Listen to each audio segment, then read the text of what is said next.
Hello folks, and welcome back to another Wise Game video.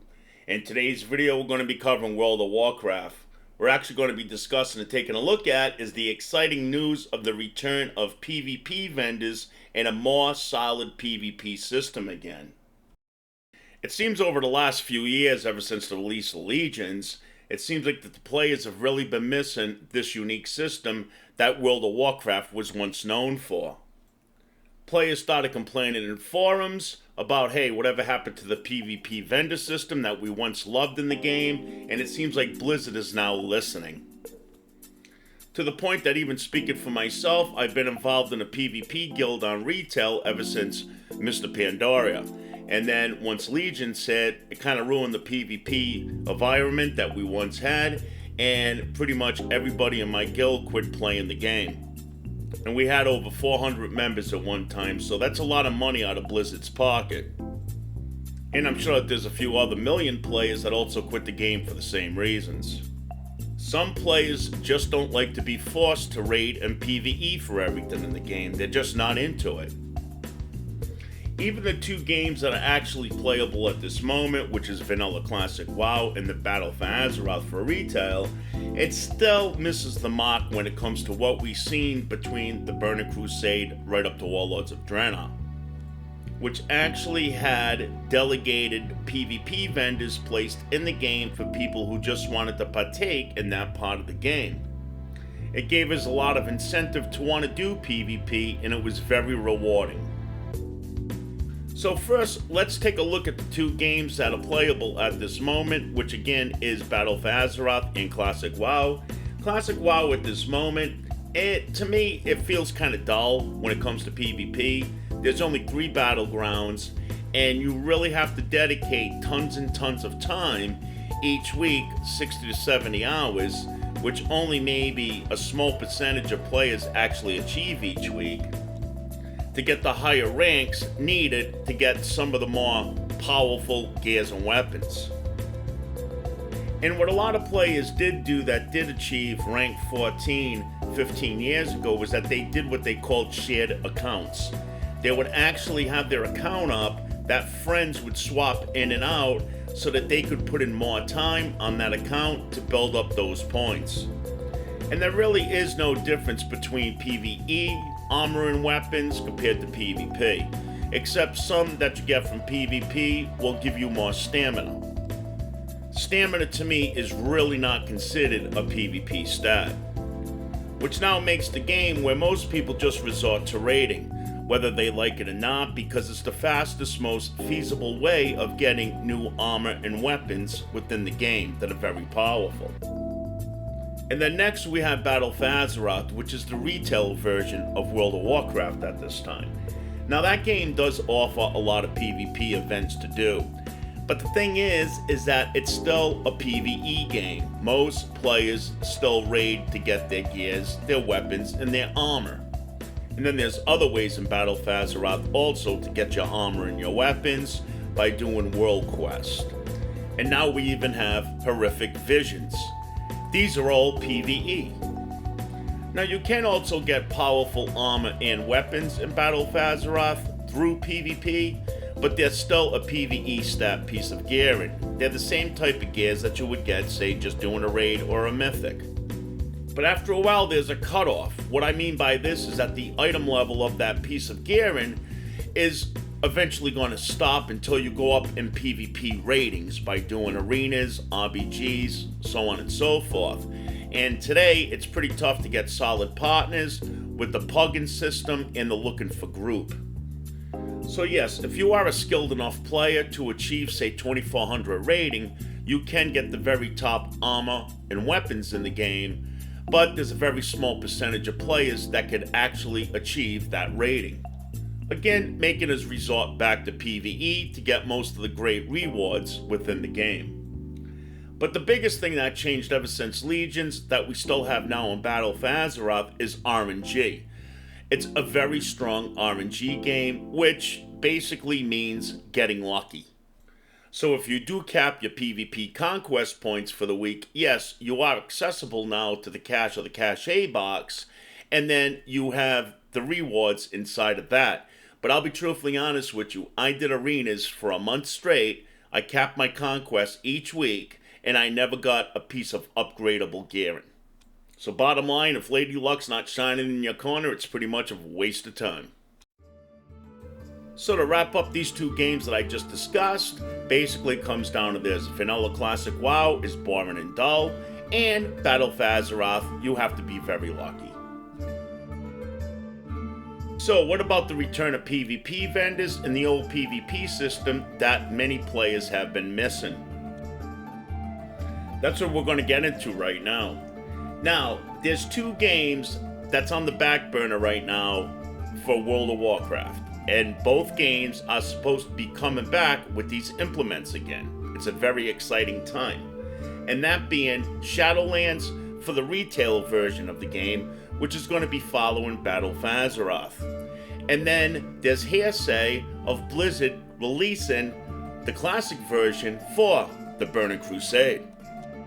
Now, we definitely know that they are coming out with Shadowlands because they already have the alpha out at this moment. It's a closed alpha, and it's a lot of selected players that are picked to be able to play this, which a lot of them are big streamers and YouTubers.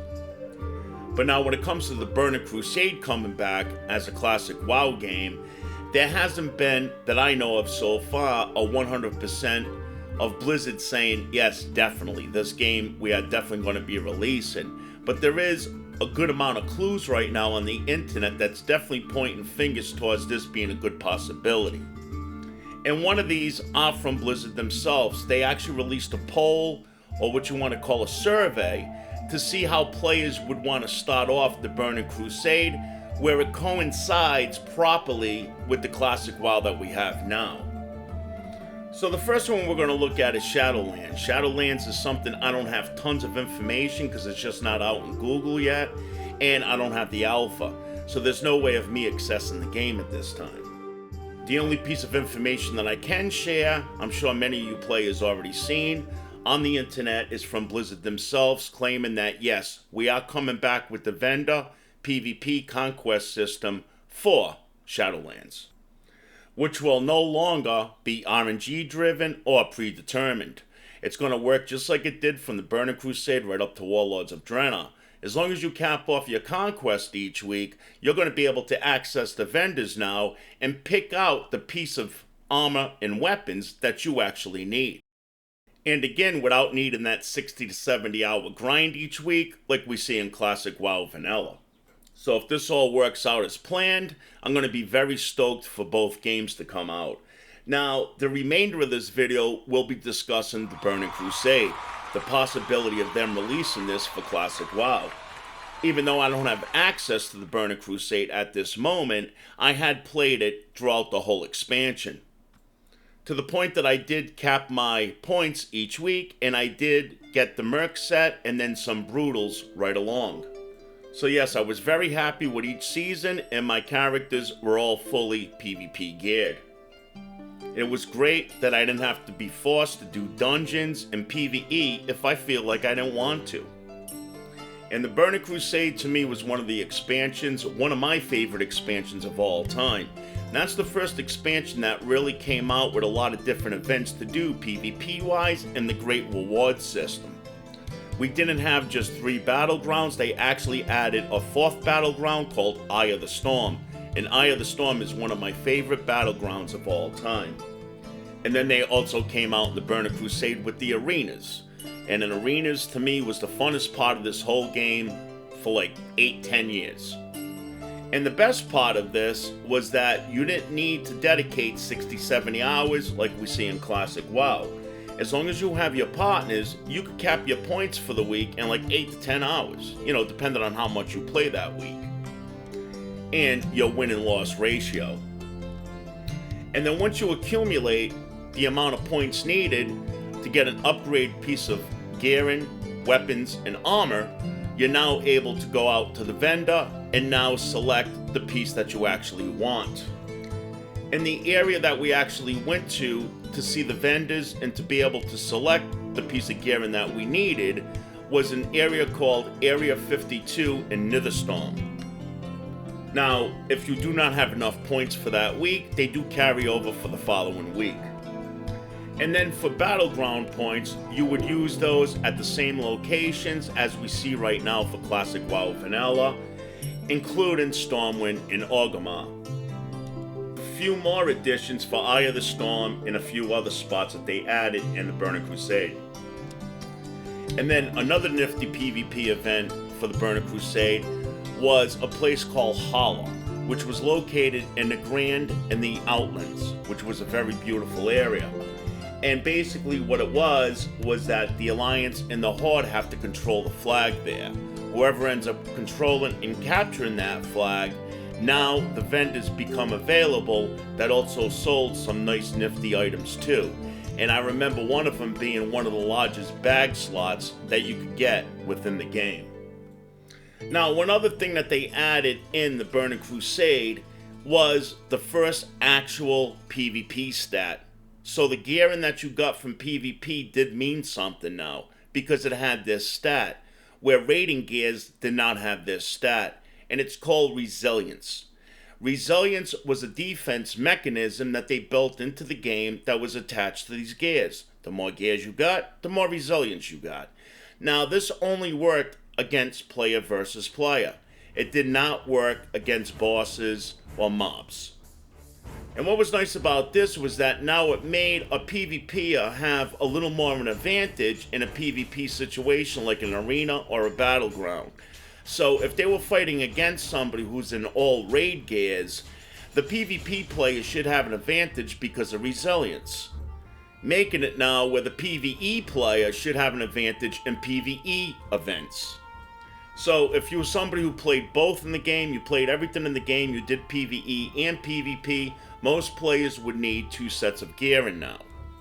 And I love this system. Later on they came out with PvP power, but that was later on expansions.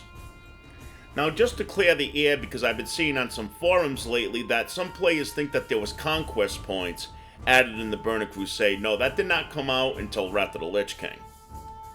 So what we used for currency when it came to PvP in the Burning Crusade was mainly still honor points.